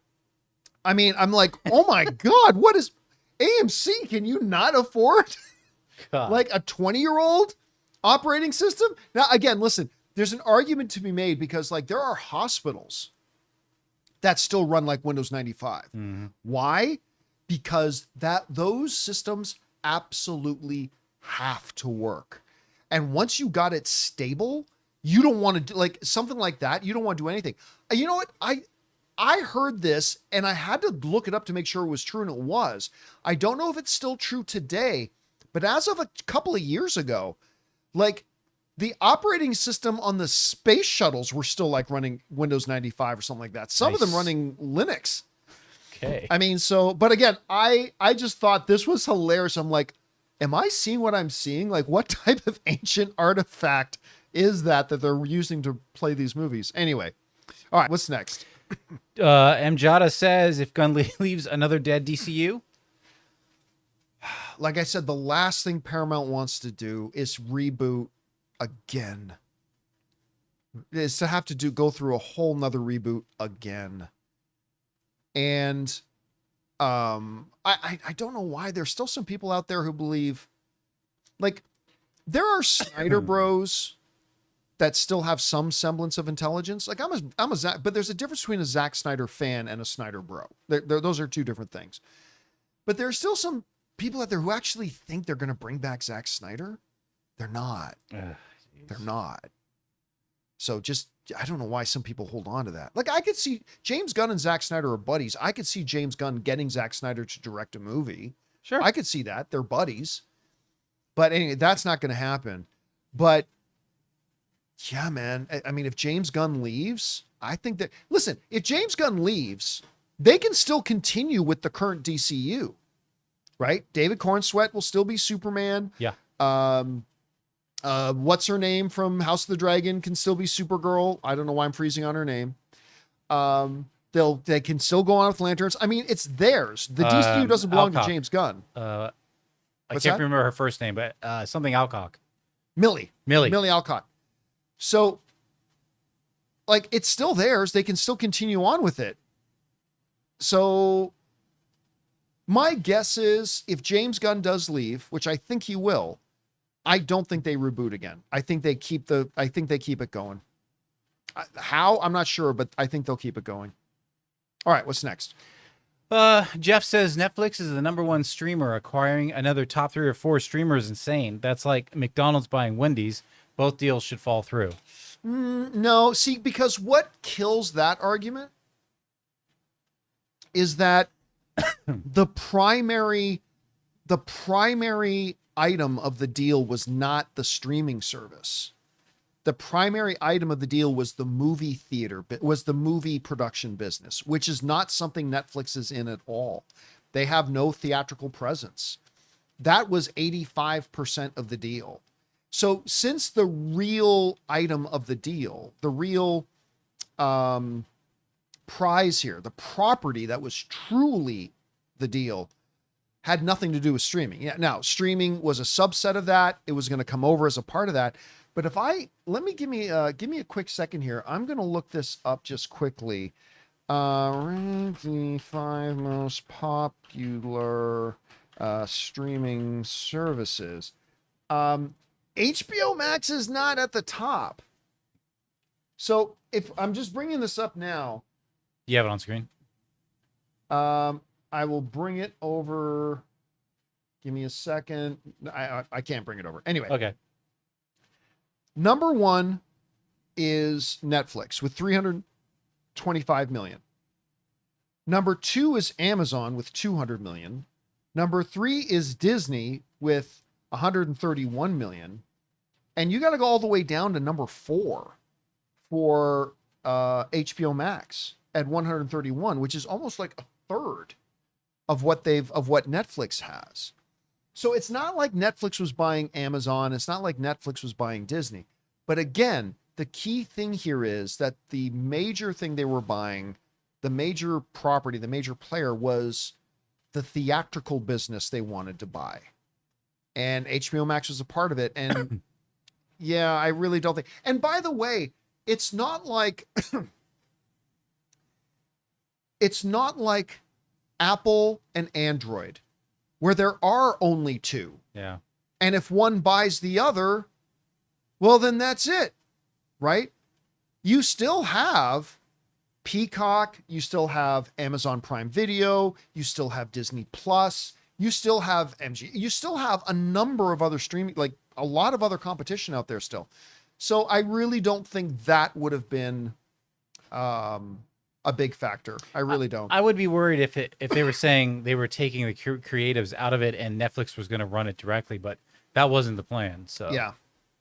All right, what's next? Don Juan says, hello, just proud that Scream 7 made box office history, the most in franchise history, with 78 rotten audience score. I love the movie. Here's the thing about audience. I've said this many times before. I'll say it again.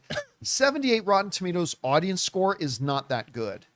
Because remember, primarily the people going to a Scream movie are already predisposed to enjoying Scream movies. That's why I often say I don't really pay attention much to audience scores unless they're at the very high 80s into the 90s. Then that's notable. Otherwise, I don't really pay much attention to it because you got a bunch of people who are going to enjoy it anyway. The critic score, when you got a bunch of people going in there who don't care it's a Scream movie, they're just going in to see a good movie and it's crap.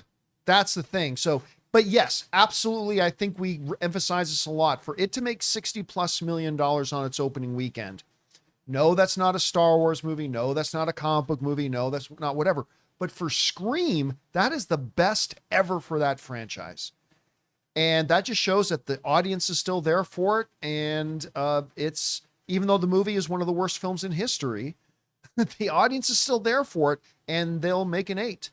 And hopefully they'll learn the lessons and the mistakes they made from this one and make a much better one next time. All right, what's next? We got Wesley, who says, if the deal did fall through, could WB initiate another sale to Netflix or another buyer in a year? Think they would want to. 100% they could. Yep. They could just go mosey right back on over, across town, knock on Ted's door and say, hey, we're for sale again if you're still interested. Yeah, you got like that bid still, go, you know. Or now that all this bidding wars has amped up the perceived value of the company, maybe they just go, let's just not sell anymore. But yes, if the Paramount thing falls through, and I'm not saying it will, but if it did, then yes, they could absolutely be free to go and still sell to somebody else. I mean, $7 billion covers a lot of debt. $7 billion does a lot. Yeah. All right, what's next? Silent Ghost. I enjoyed Scream 7, but your review highlighted the bad parts I missed. As a Scream fanatic, though, I still walked away satisfied. Look, all film is subjective. Your opinion of a movie is no more and no less valid than mine. Okay? That's the beautiful thing about movies, is that we can both see the same movie and have very, very different experiences with it. That's not a weakness of the films. That's the strength of films, is that they has the ability to do that. So I am glad that you enjoyed it. And I'm not trying to take away any of that at all. That's great that you enjoyed it. I'm glad that you did. To me, it is the biggest piece of shit ever produced.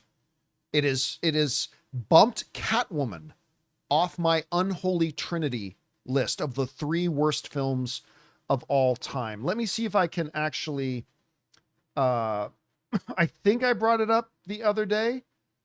Yes. Let the hatred flow. Let me bring this up on screen here.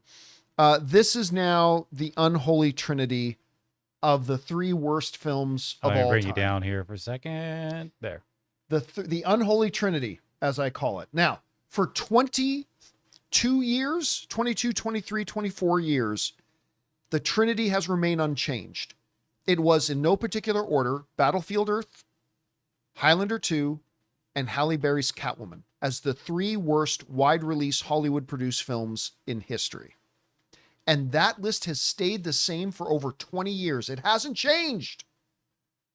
Until this week, where Catwoman has been bumped off the unholy trinity list and Scream 7 has taken its place in what I deem to be the 3 absolute worst Hollywood-produced wide-release films in cinematic history. But I'm glad you liked it. I just clearly had a different experience with it. All right, what's next? Bobby Jackson says, not sure how to tactfully ask this, but with Paramount seemingly giving second chances to artists like Max Landis and Ratner, do you think that we could see Joss Whedon resurrect his career over there?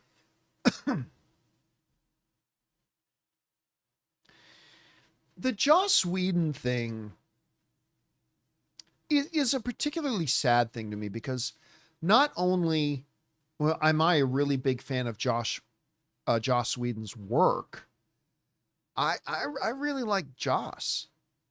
He came to several of my Masters of the Web parties, and he was always a lot of fun. And hearing a lot of the people who worked with him then talk about him was very disheartening to me. Now nothing career ending, but it was very disheartening to me. You're asking the question, could he make a comeback? Without going into my reasons why, I'll just say this. I don't know that he's interested in a comeback. I don't know that he wants to be in the public eye again. I think he's got a lot of money. I think he's set. I think he likes his life the way it is now. And if I had to guess, my guess is not that the question is, do we think he could have a comeback? I don't know that he wants a comeback. So yeah, I don't think we will. I don't think we will. All right, what's next? Team Caboozles, with the love sinners got at SAG, do you think that there's now an actual race for Best Picture versus an inevitability that one battle after another had all award season? I don't think the actors branch voting for Best Ensemble necessarily moves the needle very much for Best Picture at the Oscars. I don't think it moves the needle much. But listen, I've always, me, I think Sinners is the best film of the year. I would vote for it. And it's going to get votes. And I've always believed it has a shot. I don't think it's an automatic foregone conclusion like Buckley winning Best Actress. That's a lock. I don't think One Battle After Another is 100% lock. I think I've always thought there's a chance Sinners could do it. I just think the favorite is clearly One Battle After Another. And that hasn't changed. I still think it's the favorite. But I still think Sinners has a shot. But I do think One Battle After Another is still the favorite. All right, what's next? Brandon says, I teared up last night when Catherine O'Hara won Best Actress and at Harrison Ford's Lifetime Achievement speech.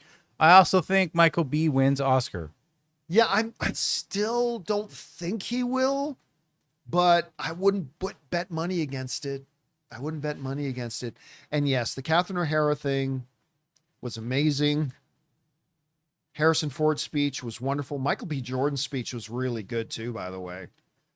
It was a really, really good event. Really good event. Just the right amount of clear favorites winning and a couple of big surprises. It was a nice event. Yeah. All right, what's next? Cam Prods, The Martian versus Interstellar. Love them both. Martian. The Martian.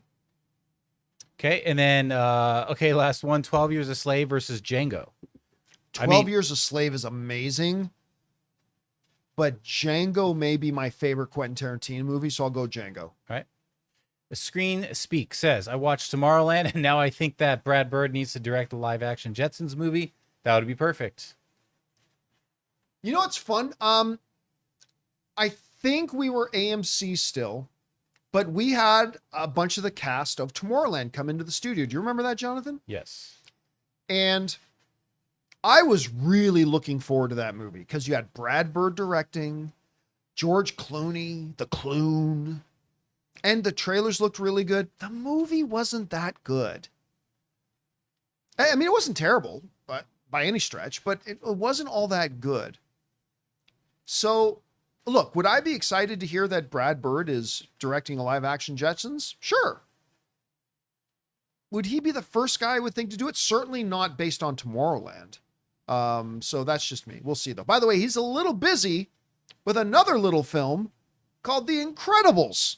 The Incredibles 3. Let's not forget that movie's coming that I'm very excited about. All right, what's next? Jason asks, how come we can't use the tip link anymore? Because we don't take questions that way right now. Without going into all the under the hood technical aspects of it, for now, and maybe for a while, maybe not for all that long, it just became more practical for us to take questions via live from audience members via the live chat. I'm not saying the tip link will never come back. That's why we haven't deleted it. But for now, this is just the easiest way and the most practical way for us to take questions from the audience. All right, what's next? Silent Ghost says, Stranger Things got me interested in D&D. I think there's a lot of people. I think that was a very big thing. I think Stranger Things sparked Because you remember a few years ago, there was this real Dungeons and Dragons renaissance. And now, like, all the celebrities play Dungeons and Dragons now. I still want to get into Joe Manganiello's D&D game sometime. I still want to get into that. I know people who have gone to play in that game. My wife is the one who took Joe Manganiello to Hasbro to meet the creative team of there. She took him. Where's my invite, Joe, to play in your home game? Huh? Not that I'm bitter at all. I would like to play in that game sometime. Because have you ever seen it, Yes. Jonathan? It's like a who's who. All these, like, Josh Gad goes and plays there, and like it looks like such a fun game, and he's got an awesome man cave. It's a great table. It's an entire basement. Oh, he's got an awesome man cave with an incredible table, and a friend of mine goes and plays in his game all the time. Yeah. No. Now, let me be clear. I don't know Joe. Okay. I've had him in my studio. My wife is the one who took him over there. I've met him a couple of times. You go up to him and say, "Hey, Joe, how come you haven't invited John Campea to thing?" He's going to do his best Guardians of the Galaxy. Who? like anybody else would. But I mean, damn it. I want to play in that game. All right. My wife does too. My wife totally wants to play in that game. Oh, I would love to. It'd be so good. All right. What's next? We got Alex, who says, just finished watching The Penguin. And am I crazy to say Oz is probably the best irredeemable Batman villain? Then Heath's Joker was really good. One of the great things about, first of all, it's the best comic book series ever. And I know it's very, very different than The Boys, which I cannot wait to come back. But The Boys is the best comic book series ever of that vein. Penguin is the best comic book series ever of that vein. One of the things that made it so brilliant was the character itself is so multidimensional. I believe that Oz has a good side. I even think there's a part of him that wishes he was better, but he's always driven by those primal instincts. And man, I'm telling you, dude, that ending to season 1, the two of them sitting there by the water. Oh yeah. Oh, it was It was pure Shakespeare, dude. It was pure Shakespeare. And yeah, I'm glad you had a chance to get caught up on it and watch it. All right, what's next? Silent Ghost, Scream 7 is better than Catwoman, even with Halle. No, it's not. I mean, again, it's all subjective. Your opinion is no less valid than mine. But in my estimation, no, it is not. It is truly one of the worst things I've ever seen. All right, what's next? Christopher with a $20 super chat. Oh, thank you, Christopher. Did a rewatch of Chernobyl over the weekend for probably the 20th time. It's as close to perfection as a series can be. I refer to it as the Shawshank Redemption of miniseries. Harris and Skarsgård are phenomenal throughout. Listen, I've said it before, and I can't imagine when it'll ever change. It's the greatest miniseries of all time. I mean, listen, I felt that way. Normally when I watch a movie or a TV show, something, right, you know me, I like to say I need to marinate on it for a while. Give me a few months to think about it before I think about where it ranks. The moment the final credits rolled on Chernobyl, I was immediately, this is the greatest miniseries of all time. I don't even think that it's close. And you're right, it's close to perfection.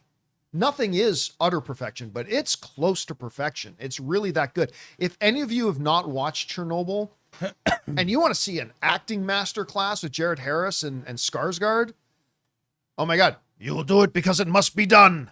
Oh my God, that speech. Do you remember that part? Yeah. Oh my God, that speech. You'll do it because it must be done. Oh, Skarsgård's had like two of the greatest speeches in television. He's got, I burn my life to see it for a sunrise. I know I'll never see that. He did in Andor, and the one he did in Chernobyl. Guys, if you haven't watched Chernobyl, watch Chernobyl. Anyway. All right, what's next? Silent Ghost says Scary Movie 6 didn't play at my show. I think he meant 7 didn't play at his showing. Interesting. No. Scary Scary Movie Movie 6, 6. not Scream 7. Oh, yeah. Sorry. Scary Dude, Movie listen. 6 didn't play at my showing. The trailer. I don't like any of the scary movies. I don't find them funny. They have moments. I cannot wait for this movie. It was the only enjoyable thing for me of going to see Scream 7 was the Scary Movie 6 trailer that played before it. I laughed my ass off at this trailer. I never thought I would say this in my life, but hot damn, I cannot wait to see this next scary movie because it looks hilarious. I can't wait. All right, what's next? We got King Daddy Goat who says Passenger trailer before Scream 7, 11 out of 10 trailer. Oh, Passenger. dude. That Passenger trailer is an entire YouTube short horror film. Have you seen this trailer yet? No, I'm looking it up on IMDb. I don't see Passenger anywhere. Oh, it's like a 2.5 minute mini movie. Huh. Oh, okay. So, okay. Oh my God. I didn't see it in front of Scream 7. What movie did I initially see it in front of? I can't remember now, but it was a couple of weeks ago. Look it up if you get a chance. Passenger. Look it up on YouTube. It plays like this guy and girl, or these two guys, their car breaks down, or they have to pull over and stop for God's sake, and things go wrong. And again, it's a trailer, but it plays like a YouTube short horror film, and it's awesome. I can't wait to see it. All right, what's next? Jason Link says, I love Dropouts D20, Brennan Lee, Mulijani, amazing. Would you consider doing a D&D show? I have no idea what any of that meant. I love Dropouts D20s, Brennan Lee, Mulijani. Anyway, I'm guessing, is that a show? I Like a have YouTube? no idea. But anyway, the last part of it, would I consider doing a Dungeons and Dragons show? No, I have no time.